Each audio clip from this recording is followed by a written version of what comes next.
We don't know that much about Black Marsh compared to many of the other provinces, yet it's been a target for many empires throughout Tamrielic history. The Imperials of Cyrodiil have in particular taken quite the interest in Black Marsh, but why? What is it about Black Marsh that fascinates the Imperials? The Argonians of Black Marsh have had a troubled history. They were initially spread across the entire province of Black Marsh, but when the Aldmer began to explore, they were gradually pushed back within the swamps. However, their contempt for other races, especially mankind, didn't begin until the First Era.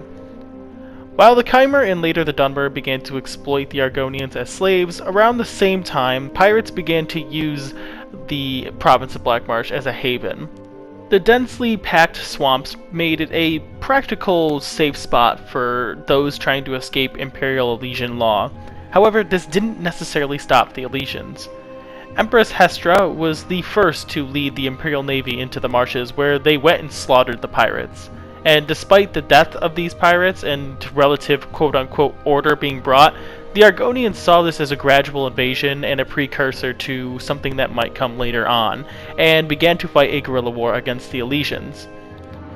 Now, as you could probably tell, this doesn't necessarily begin things off with a good note. However, Imperial-Argonian relations somewhat healed to an extent when the Argonians opted to join the All-Flags Navy, which saw the destruction of Thrace. However, the Argonians paired with that of the Red Guards and the Dunmer to help do so.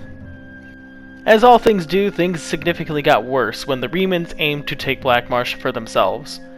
Now, it wasn't until Reman II who decided to invade in 2830 of the First Era, which went horrifically wrong for the Remans.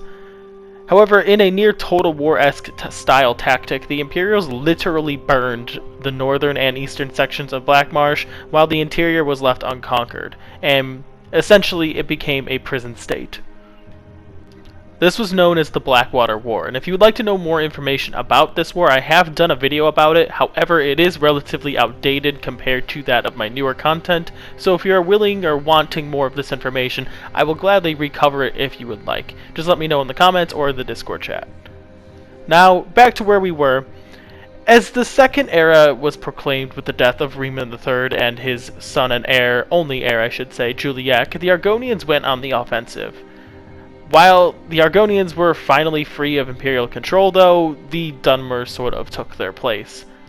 Imperial-Argonian relations soured even more, as basically an entire Tamriel-esque scale, people began to look down on the Argonians as they were blamed for the Connaughton flu in the year 560 of the Second Era as well. Imperials and Argonians don't interact much until the era of Tiber Septim, and it's said that even he thought twice before invading Black Marsh due to the fear of the Connaughton flu. While that is likely, it's also likely that Septim learned from his predecessors, aka the Elysians and the Remans, the latter of which lost as many soldiers to the swamps as the Argonians did the entire war. Now that is an incredible number and statistic in itself, because that is not including the soldiers that were killed in battle, so that's just those that were killed by the environment. Now, that being said, Tiber Septim did annex Black Marsh, and he did so via treaty, which is something to say with his diplomatic, I guess, capabilities and abilities as well, and it also says something about the Argonians as well.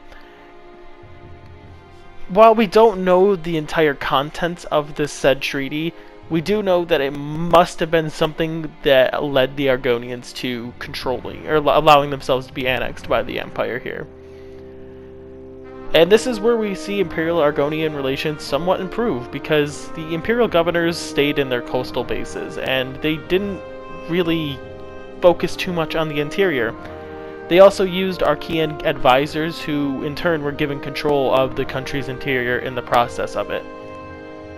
Now, that being said, the Empire still did allow the Dunmer to consistently use the Argonians as slaves, despite slavery being outlawed in all of the Empire, but that was due to an agreement made with the Dunmer of Morrowind before this whole agreement with the Argonians was even made.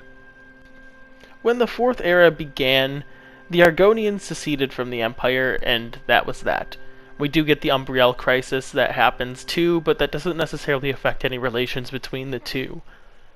How these two factions see each other is relatively unknown, as the only actions we get from that of Black Marsh is the invasion of Morrowind during the Accession War. But what made Black Marsh so desirable? That is the ultimate question we're trying to answer here, and it's difficult to actually assess. The interior was unlivable for men, but it wasn't just men. It was mer, beast folk, and men alike that couldn't survive the potent diseases and the dangerous wildlife and the hostile native force. It became kind of an area that was sort of just for the Argonians. Even the native humans of Black Marsh would eventually go extinct due to the Connaughton flu. That being said, the Imperials have always been somewhat interested in the region, and it started with the Elysians having the Imperial Navy be active within the region, and it really was the Remans that kick-started the invasion force, and because they were obviously the first that invaded, but they went to such extreme measures to do so. They didn't just tuck their tail and run when their armies were defeated, because they were defeated multiple times. They literally went to extreme standards of drying and draining swamps, burning forests down to make the land more hospitable for their forces, because it was rusting their armor, wearing down their clothing, it was making their weapons degrade at a significant rate, it was claiming lives. Despite all this, the Remans kept going, and they eventually did conquer the province to an extent, but they never fully conquered it. Now, with that being said, that whole invasion cost an extreme amount of resources and soldiers, and it's likely that Tiber Septim saw this and decided not to invade in that term. The Septims occupied strategic coastal routes, and they also simply left the interior for what it was. So what was it that made it so valuable? Was it some economic influence or potential that could have resided there? Was it some strategic military value that this area had? Or was it something more of a propaganda tool? Was it more influential you could use against others and across Tamriel? And likely, it's probably all three. We'll start with economic potential because the East Empire Company secured trade with Archon, Lilmoth, and Soulrest on the coast, and those goods would have likely been distributed across all of the province. And that being said, there is probably a lot of profit to be made there, because whatever it is they're trading is likely unique to the area, or unique, they can't get it native to the area, so it's probably going to be quite a profitable stint to do that. With reputation or propaganda, the Septims did what no Imperial Empire had done before, which was annex all of Black Marsh. And this is likely to help legitimize them, cause a combination of awe and fear across Tamriel. It's probably used as a tool to show how powerful and how influential the Third Empire actually was at the start of its foundation here. In terms of strategy, with the occupation of coastal areas, it was likely meant to do three things. One, this was meant to protect the province and their supporters, the Imperial supporters that resided there, and which is very simple in terms. Two, control the province, which is different than protect, because if you're trying to control a province, you have to have a stationary garrison to help keep people in line. That is probably what it did, to have easy access areas for your soldiers that are going to be beneficial for your style of fighting. So having coastal forces would be the best for you.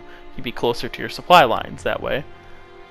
And then third was to protect their assets. As we stated, the East Empire Company was already active in the area, and that's just one of most likely many other assets that the Empire had invested into the area, and they're going to want to protect those said assets.